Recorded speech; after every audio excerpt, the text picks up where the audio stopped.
Honorable Christophe Lutundula, bonjour. Bonjour. Vous êtes secrétaire permanent du bureau politique de Ensemble. Votre candidat à la présidentielle, Moïse Katumbi, apatride aujourd'hui en Zambie. Il s'est présenté devant ceux qui lui promettaient la prison hier et qui lui bloquent l'accès au pays pour venir déposer sa candidature, et bien évidemment à la présidentielle de 2018. D'après vous, que la Libye pourrait être à la base de cet imbroglio? C'est simple. Katumbi fait peur. Aujourd'hui, je crois que c'est très clair, comme de l'eau claire dans un verre clair. Il faut être de mauvaise foi pour ne pas le reconnaître. Jamais dans l'histoire de la RDC, il y a eu un acharnement pareil contre un adversaire politique que l'on a transformé en ennemi, en cible, au sens militaire du terme, à abattre au propre comme vous figurez. Chaque semaine, j'allais dire, ça pourra peut-être être excessif, mais dans les secrets, c'est vrai. Chaque heure, Joseph Kabila et ceux qui le soutiennent réfléchissent à la manière de nuire à Katumbi. Si Katumbi n'a pas manifesté l'intention d'être candidat à la présidence de la République, s'il n'a pas répondu à l'appel du G7 et de la RA à l'époque, il serait un homme qui vit tranquillement. Donc là, aujourd'hui, ce qui a été fait à Kasumbalesa a démontré clairement, un, qu'il n'y avait rien à lui reprocher, deux, comme je viens de vous dire, on a peur, ils ont la certitude que si Katumbi arrive, dépose sa candidature, c'est lui qui passe chef de l'État. Il est sous mandat d'arrêt international. Christophe Lutundula, Moïse Katumbi a une identité confuse. André Alain Tundula dit porte-parole de la majorité. Allez-y. Tenez votre question à la gorge. Donc, ce qui s'est passé, j'étais en train de tirer les leçons de ce qui vient de se passer. Allez-y. Il est innocent. Il y a un acharnement contre lui parce qu'ils sont pris de panique.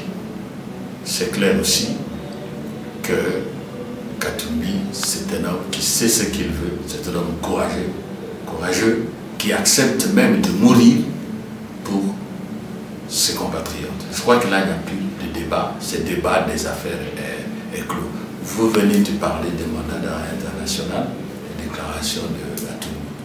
C'est ça qui confirme ce que je viens de vous dire. Regardez un peu la panique. Mende a dit que Katumbi n'est jamais arrivé à la frontière, n'est-ce pas? J'espère que je ne mens pas. Alors que les images ont prouvé le contraire.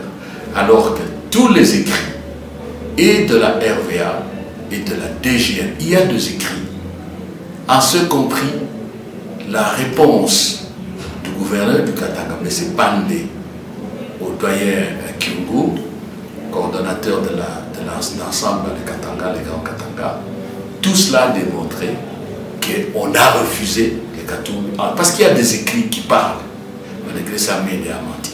Quand Atundu vient, Atundu, lui, en fait, il reconnaît que, quand vous lisez sa déclaration, Katumbi est arrivé, mais ils lui ont refusé parce que d'après eux, il a une identité floue.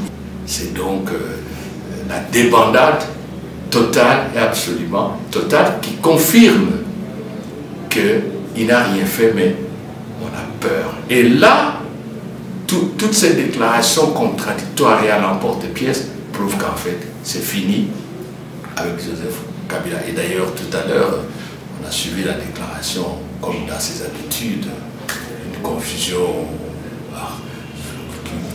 dans le langage qui ne trompe personne. Il a dit adieu à ses collègues africains.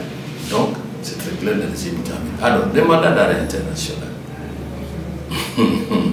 Ça, c'est vraiment du folklore, le théâtre parfait. Vous êtes un ancien magistrat et oui, un juriste. Théâtre parfait. Ouais. Parlons-en calmement. Et on dit que Katumbi a fui, ça fait depuis un temps. Et qu'est-ce qu'on attendait pour faire le mandat d'arrêt international? Ça, c'est un. Des deux. Katumbi n'est pas un fugitif. Il est sorti du pays régulièrement. Il n'est pas quelqu'un qui s'est évanoui dans la nature. Il n'est pas quelqu'un qui n'a pas d'identité. Donc on n'a même pas la photo. On sait là où il est, on connaît son domicile, il revient, et c'est là que les Congolais ne comprennent pas exactement, ou plutôt que le Congolais voit qu'il n'y a rien. Quelqu'un qui vient, les images parlent, et dit, je viens, arrêtez-moi. On refuse de l'arrêter. C'est quand on s'aperçoit qu'on a commis, pas une erreur, une faute politique grave vis-à-vis de leurs propres ambitions, intérêts, qu'on essaie de colmater les brèches. Le ministre de la Justice nous dit que on a déployé de manière impressionnante les militaires pour attendre Katumbi. Mais un individu, comment vous allez déployer les troupes? On a même envoyé, parce que moi j'étais au Katanga, je suis allé pour l'accueillir. Il y a eu même des troupes qui ont été envoyées dans ce village natal à Kachoko où il y a un petit aérodrome. Vous comprenez? Nous étions là. On nous a empêchés de tout mouvement. Nous sommes allés même protester chez le gouverneur. Donc il n'y avait rien dans tout ça. Donc rentrons dans l'affaire du mandat d'arrêt. Autre considération. On nous ressasse chaque matin le discours de l'indépendance de la justice. On nous dit que la justice congolaise est indépendante. Parlons-en. Comment peut-il se faire que c'est le ministre de la Justice qui va annoncer l'émission des mandats d'arrêt international par le procureur de la République près la Cour de cassation et ou dans une rencontre privée? Mais vraiment, c'est la République bananière. Est-ce que cela est faisable? Là encore, ça prouve la hargne, la haine contre Katumbi, la peur contre Katumbi. Nous devons condamner ça. C'est violer le principe de l'indépendance de la justice. Et ça prouve que le procureur général de la République agit sous l'instruction du ministre de la Justice et instruction dans un esprit qui n'est pas conforme à la Constitution, aux lois de la République. Le mandat d'arrêt international, c'est rigolo.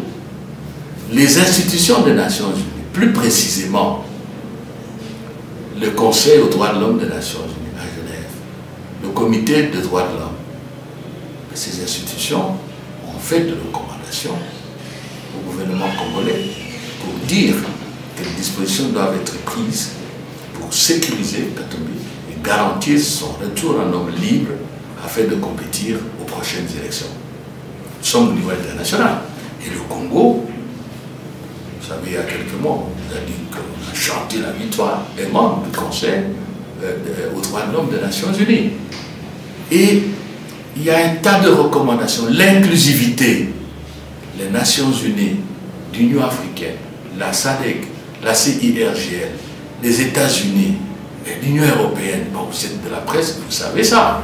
Alors, c'est à ce pays-là, à cette communauté-là, qu'on dit non, arrêtez Katumbi, mandat d'arrêt international. C'est pour ça que je dis que c'est théâtral. Le pays est au bas de l'échelle. Jamais on a vu le Congo, vraiment même en période de rébellion, être aussi ridicule. Dernièrement, vous avez été voir hein, Vundawe Tepemako, le Conseil d'État pour le sort de Moïse Katumbi. Où en êtes-vous? Oui, nous sommes des démocrates, des républicains, nous on respecte la loi, parce que nous sommes allés, les avocats de Moïse Katumbi sont allés déposer une requête en référé liberté. C'est-à-dire qu'en fait, le Conseil d'État a la compétence d'annuler toutes les instructions que la DGM, que l'autorité de l'aviation civile, la RVA ont donné les unes au service des frontières, les autres instructions, les autres ordres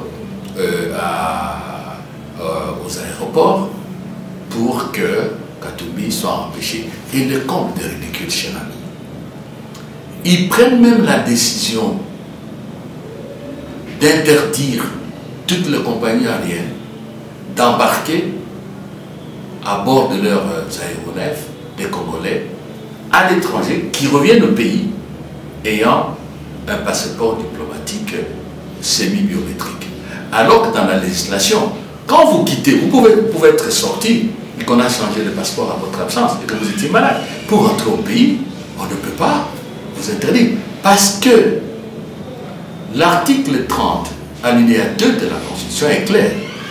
Aucun Congolais ne peut être forcé à l'exil, ni à vivre en dehors de sa résidence habituelle. Ça, c'est la Constitution. Lisez la Déclaration universelle des droits de l'homme. À l'article 9, le Pacte international des Nations Unies relatif aux droits civils et politiques. C'est quoi l'article 12.4? C'est la même chose. C'est exactement ce que la Constitution reprend. Et on est allé à ce point-là. Parce que Katumbi fait peur, on a désarticulé le fonctionnement des promesses, on a désarticulé, on a privatisé l'appareil de l'État, on a changé de passeport. Et moi, je vous ai dit, vous de la presse, qu'on changeait de passeport pour bloquer Katumbi. Nous en sommes là. Donc, cette affaire de mandat d'arrêt international, c'est complètement ridicule. Ça fait rire, c'est mieux, ça fait pitié, et ça fait mal de voir ce pays avec l'élite qu'il a, que ce soit sur le plan intellectuel, simple, sur le plan politique. Il y a des politiques, même dans le camp du président, qui sont des hommes respectables. Que ce soit sur le plan social et tout, économique, nous sommes tous humiliés. Et vous tous, même vous, qui êtes de profession, par exemple, qui n'ont rien à faire avec la politique pure, vous devez vous sentir révolté. Est-ce que je demande aux Congolais, comment notre pays est devenu comme ça la risée du monde? À cause d'une personne, à cause d'un individu. Vous avez suivi le président, ce qu'il a dit à Windhoek, des blagues comme ça. On ne fait pas ça. On amène Ramazani là-bas. Est-ce que vous avez déjà vu dans une rencontre internationale un candidat, futur chef des candidats président de la République, être amené dans une rencontre de chefs d'État en exercice, des officiels? Pourquoi nous sommes tombés comme ça? Est-ce que c'est là qu'on va aider Chadari? Eux qui disent quitter la souveraineté de la République, qui rejettent la non-ingérence. C'est ce qu'on nous dit, les nationalistes. Pourquoi ils font des choses comme ça? Les mandats d'arrêt, je vais terminer peut-être par là, par rapport. Mais là aussi, ça fait rire. Cher ami, ce n'est pas un secret. Plus de 200 millions de dollars, Panama Papers. 7 millions de dollars transférés de la Banque centrale à une entreprise privée. L'affaire de passeport. 1,3 milliard de dollars de revenus miniers destinés au trésor public. Rapport centre Carter. Et on peut continuer la série. Et tous ces droits miniers, tous ces droits concernant les hydrocarbures, toutes ces concessions vendues à vil prix, revendues 3, 4, 100 fois, 1000 fois, plus fort que le prix de cession. Mais le procureur n'a jamais émis même une simple invitation. Je dis bien même une simple invitation. Il y a des dossiers qui sont même passés au Parlement, à l'Assemblée nationale. Rien du tout. Donc, c'est chaque matin que le pauvre procureur de la République se retrouve et on dit, bon, émettez un mandat d'arrêt. Comment dirais-je, ouvrez le registre d'information. Hein? Comment nous pouvons nous descendre ici là? Voilà l'affaire. Donc, c'est du bluff. Katumbi est là. La question de Katumbi, c'est une question politique. Et il devra se résoudre politiquement. Côté droit, rien, c'est le président Kabila, avec tout le respect que je dois, l'individu Joseph Kabila, qui a peur et qui instrumentalise les institutions de la République, ramené au niveau le plus bas, traité au rabais, pour nuire à Moïse Katumbi. Le combat que nous avons commencé à la CNS continue. Une première étape vient de franchir. Je tenais à souligner ça. Coup de chapeau à tous les Congolais qui ont compris que cette bataille du respect de la Constitution et partant de la stabilisation des institutions, nous devons la gagner. On l'a gagnée. C'est une première fois que ça s'est fait en Afrique centrale. Regardez autour de nous. Nous sommes le premier peuple et l'histoire de l'Afrique centrale et de l'Afrique retiendra cela. Avoir fait capituler un chef d'État en exercice bénéficiant de soutien de l'armée, de la police, de la territoriale, de tous les services de l'État, ayant tous les atouts. C'est très important. Mais ce n'est pas tout. Parce qu'aujourd'hui, on a l'impression, ou bien on veut vous dire, le président Kabila, entre guillemets, se retirer, il tire les ficelles pour revenir. C'est pour ça qu'il a dit à Windou qu'il ne dit pas à ses collègues adieu, il ne leur dit même pas, je crois, nous revoir. Je crois que c'était ça. Et il reste ceci. Premier élément, la machine à voter. On n'aura pas assez dit de cela, on aura cessé de le dire. C'est illégal, il faut lire la loi électorale. C'est prévu nulle part. Et dès lors qu'il n'y a pas confiance, les élections doivent pas prendre de confiance. Il faut arrêter. Deuxième élément, la décrispation politique. Et ce que Katumbi vit, c'est le cas vraiment emblématique de la volonté de Joseph Kabila de reprendre ce qu'il donne à gauche ou à droite, de le reprendre de l'autre main. Et c'est la preuve qu'il refuse catégoriquement. Il nous dit maintenant, j'ai donné, entre guillemets, la ligne rouge, ne me demandez plus rien, les gens qui sont en prison. Non, ce n'est pas terminé. Sinon, ce sont des élections biaisées. Et on nous montre ça en amenant Ramazani partout pour dire, voilà le successeur qui est déjà là. Troisième chose, et ça me paraît aussi essentiel, c'est le renforcement de l'impartialité de la CENI. Mes chers compatriotes, est-ce qu'il est normal qu'on ait une CENI où l'opposition n'est pas représentée? Est-ce qu'on peut me dire qui représente l'opposition aujourd'hui à la CENI? Nous ne sommes pas là. C'est la même chose. Il faut qu'on comprenne. Est-ce qu'il est normal qu'un candidat comme Katumbi, porté par des millions de Congolais, par des provinces entières, et on nous refuse à nous qui le soutenons le droit d'avoir un candidat? Parce qu'au-delà de Katumbi, le problème c'est celui-là, le droit d'avoir un candidat. Vous voyez? Et on nous dit que prochainement, Mbemba risque de subir les dictats, les faits du prince. Donc là aussi, il faut que les gens insistent. Nous apprenons quelque part qu'il y a des mises en place qui se préparent encore à la CENI. Bon, je ne veux pas faire le procès d'intention. Jusqu'où ça va aller tout ça? Et le problème de la sécurisation, aussi bien du processus électoral que des acteurs politiques. Je tenais à soulever cet ensemble d'éléments. Merci beaucoup. Persévérons. Katumbi reviendra. Attendez-le, comme on dit à Lingala, et nous aurons un pays démocratique avec des élections où ça sera transparent, inclusif, libre, crédible, et alors on aura des élections où ça ne sera pas, il n'y aura pas d'élection pour tout le monde. Et ce sera votre dernier mot, Christophe Lutundula, honorable député et secrétaire permanent du bureau politique de Ensemble. Merci beaucoup de nous avoir reçus. Merci.